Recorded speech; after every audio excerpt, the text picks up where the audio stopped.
Akka jirtantti nagaan keenya sinaa dhaqqabu jecha odeeffannoo biyya keessaa fi biyya alaa argachuudhaaf YouTube chaanaalii keenya Oromummaa Tube jedhu subscribe, like, share gochuu hin dagatinaa. Kallattiin gara oduu ijoottan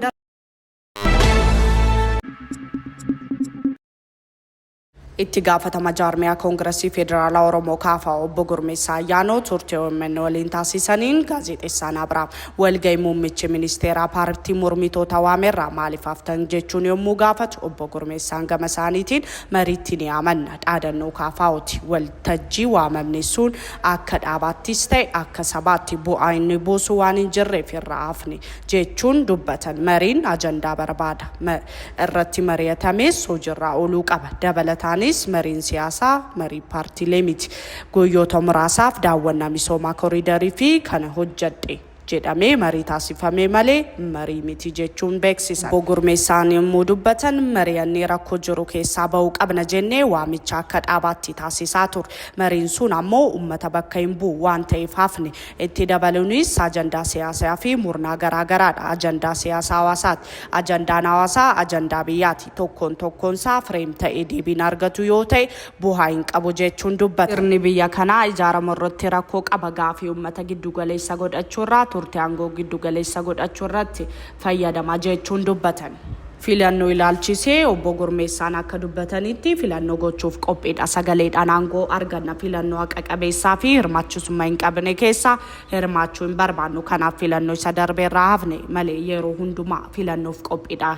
Hirmaachuu barbaanna. Biyyi keenya daandii hamarra jirti. Rakkoon itti dhufe kana mootummaan daandii cufee ofiis gufee nus guffisuu hin qabu. Balbala banuu qaba jechuun dubbatan. Humnoota siyaasaa Oromoo waliin ajandaa qabee mari'atee rakkoo siyaasaa Oromoo yoo hiike rakkoon siyaasaa Tigraay, rakkoon siyaasaa Amaaraa, rakkoon siyaasaa biyya kanaa hiikkachuu danda'a jechuun dubbata.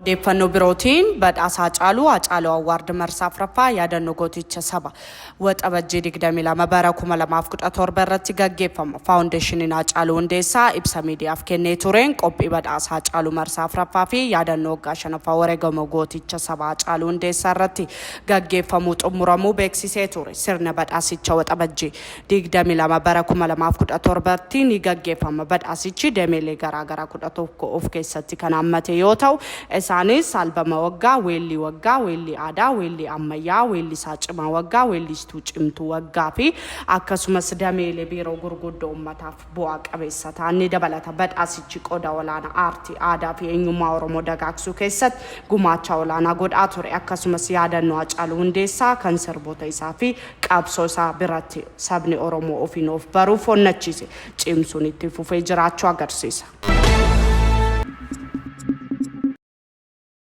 Odeeffannoo madda alaatiin lolli jabaa guyyoota 12 giddu galeessa ba'aa keessatti gaggeeffamaa ture. Kaleessa waxabajjii 24 bara 2025 walitti dhukaasa dhaabuu ceasefire-dhaan xumurameera. Waraana kana keessatti gama Iraaniin namoonni 600 ol ajjeefamaniiru. Israa'eliin ammoo namoonni 29 yommuu jalaa du'an kumni hedduun madaaniiru.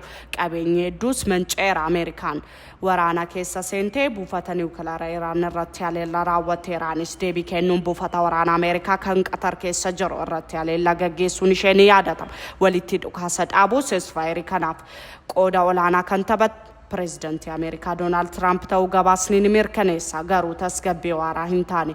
Iraan akka jetteetti marii walitti dhukaasa dhaabuu ceasefire irratti hirmaachuuf Israa'el lolaa dhaabuu qabdi. Israa'elis ammoo Iraan yoo dhimmoota ol kaaste deebii cimaa nan kenna jecha akeekkachiisaa jirti.